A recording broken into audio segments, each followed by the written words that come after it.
Eta eskerrik asko, gaurko aurkezpenean gurekin izatearren, bai Aspe zein Baikori, beste urte batez Donostia torneoa aurkeztea ilusio handia egiten digu.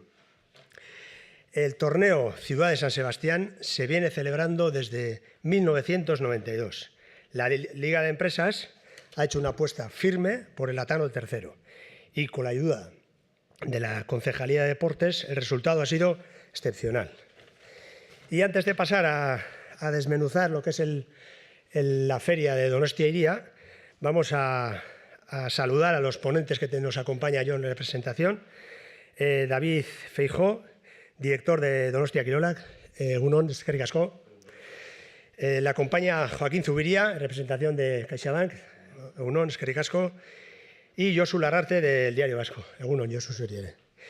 Y flanqueando la mesa están Ignacio Randonea y Unai Iglesias, directores comerciales de Aspe y Baico.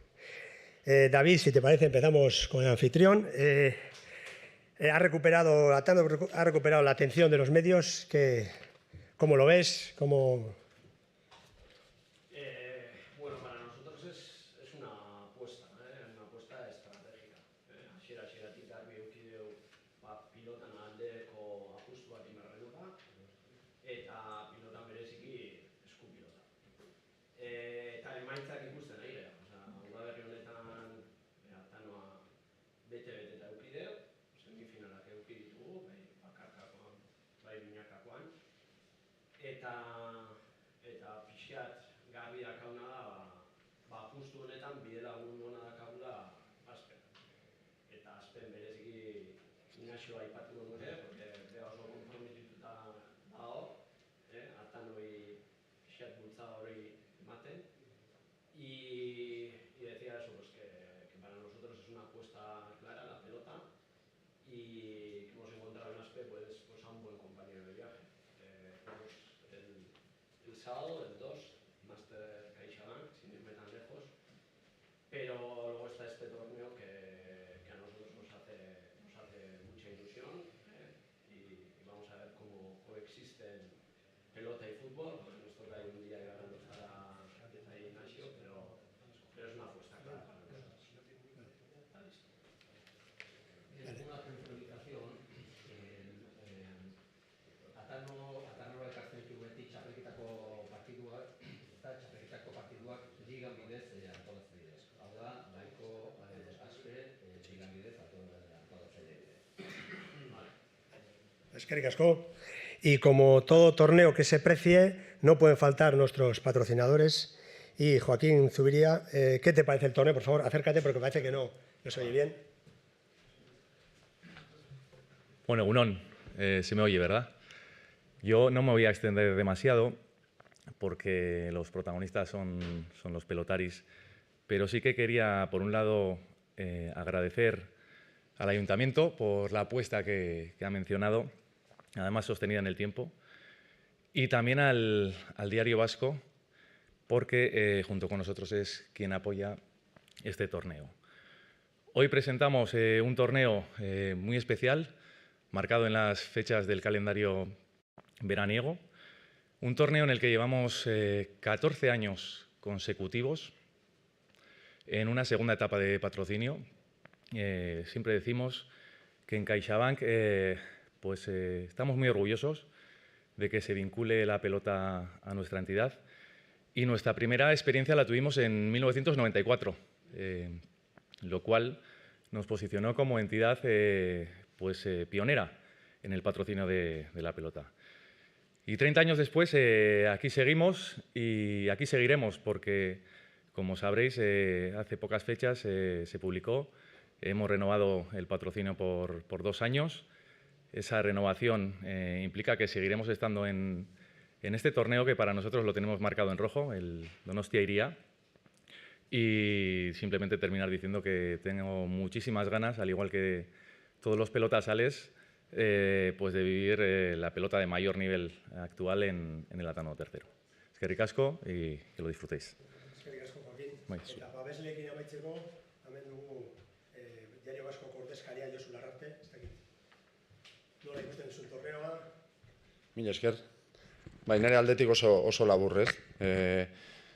Plazer bada, beste urte batez, eta gozada bat, olako pelota maila ikusita, nik uste urte asko da mazkila eskuak garai oso onak bizitzen, eta dudik gabe Donostin udalak, lehenko urtetiko gutxi gora bera, David eta Iñaki eta bere taldiak indun lana, aprobetxatu berde zuen nik uste, eta Donostiri beste ikuspuntu bat eman, eta pelotan zentrua izan dedin zentrotako bat, eta nik uste pixkanaka lortzen nahi diala, eta frontoiak denboakin, David eukikon aldaketa horiekin, o mejora horiekin, dana hobeto izango ala. Eskerrak baita bi enpresei, nola ez, eta Kaixabanki, zuek eta udaletxea bezalako babesi gabe ezinezkoa da.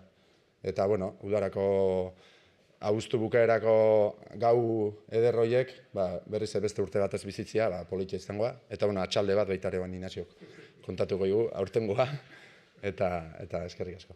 Eskerrik asko, Josu, orain bai Inazio Grandebea eta Unai Iglesiak feriaren berri emango digute, Unai, mesedez, gerturatu bai. Bai, egun ondan hori. Lehenengo eta behin eskerrak emon Kaixabankeri, Diario Basko eta Donostiko udalari, torneo hau aurrera eraman ahal izateko. Eta baikori dagokionez, bere jaialdia edo lehenengo azken erdietako jaialdia, abuztuaren 24an izango da, igandea.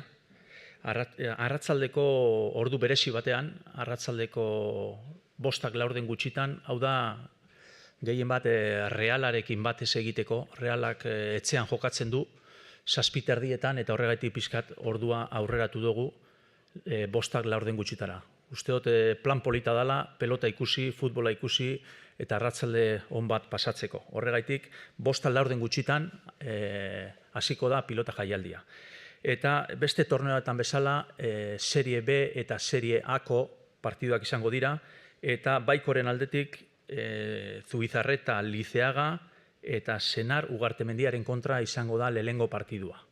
Eta final nagusia Serie A-koa, Artola Iztueta eta Peña Imaz. Enpresak dut asmoa 3. partidu bat ipintzea, baina ikusi pilotarien lesioak, eskuak eta nola dauden, eta aurrera joan ala erabakiko dugu ze partidua izango da. Beste partiduak Inaziok azalduko ditu. Eskerrik asko nahi, Inazio, Asperen finalerdiaren berri. Bai, egunon, eskerrak David, Joaquin eta Josuri emaiten duzuen babesangatik pelotari. Eta gure aldetik, asteartean 26an jokatuko dugu, jaialdia, eta lehendabiziko B serieko kanporaketa izango da, Eguroren 5. Bikuña, Salaberria Gabirondo. Eta A seriekoa, Altuna 3. Rezusta, Ezkurdia Zabaleta.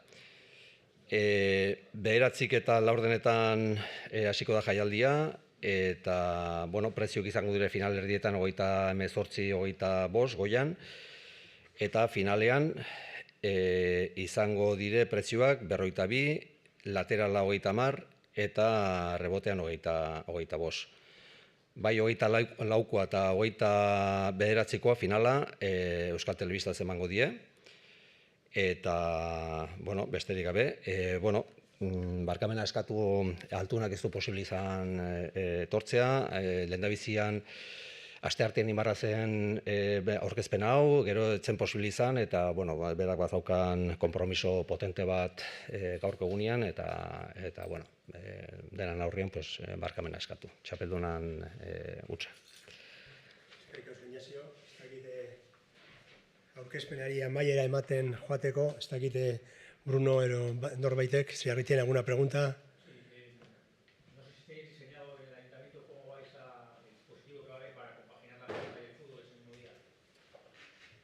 Ya hemos tenido algún otro ejemplo.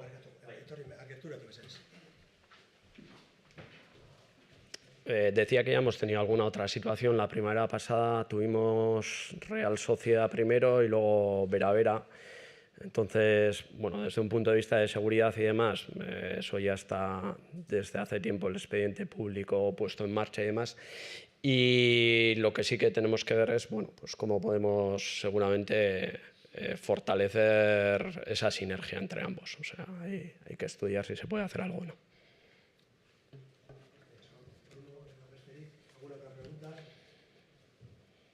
Eskerrik asko, guztioi honetortzearren, eta amaitutzat emango du prentxarrekoa. Eskerrik asko.